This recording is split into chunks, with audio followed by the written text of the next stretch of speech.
The year is 941.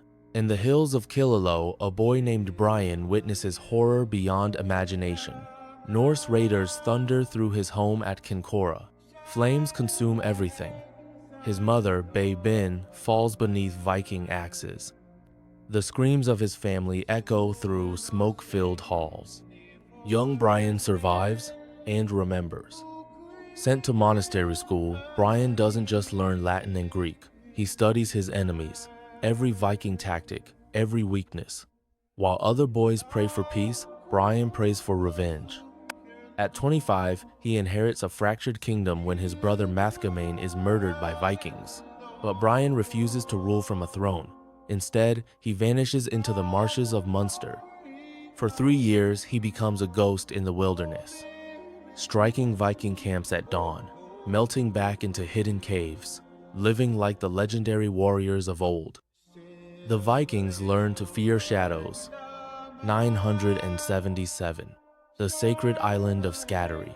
Here, where no blood should be spilled, Brian finds his brother's killer, King Ivar of Limerick. Sacred ground means nothing now. Brian's sword finds its mark. Vengeance is complete. But vengeance isn't enough. Brian sees what others cannot. Ireland bleeds because Irishmen fight Irishmen while Vikings grow strong.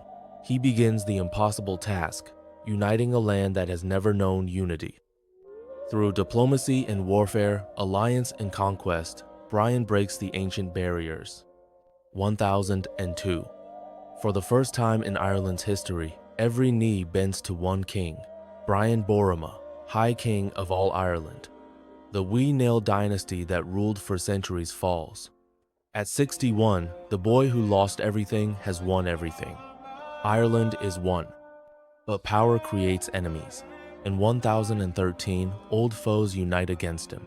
Sigtryg Silkbeard of Dublin, Mal Morda of Leinster, Viking warriors from the Isle of Man and distant Orkney.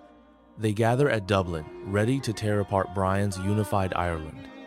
Good Friday, April 23rd, 1014.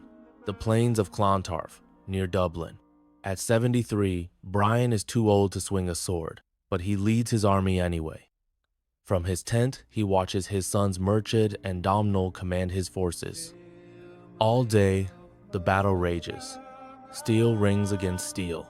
Men fall like wheat before the scythe. As sunset approaches, Brian's forces triumph.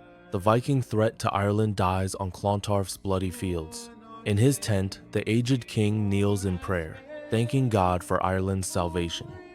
He doesn't hear the footsteps outside. Brother of man, fleeing the slaughter, stumbles upon the royal tent. The Viking warrior recognizes the praying figure. With one savage blow of his axe, he strikes down the High King of Ireland. But even in death, Brian's sword finds its mark. The killer falls beside his victim. Brian Boru dies as he lived, fighting for a united Ireland. His dream survives him.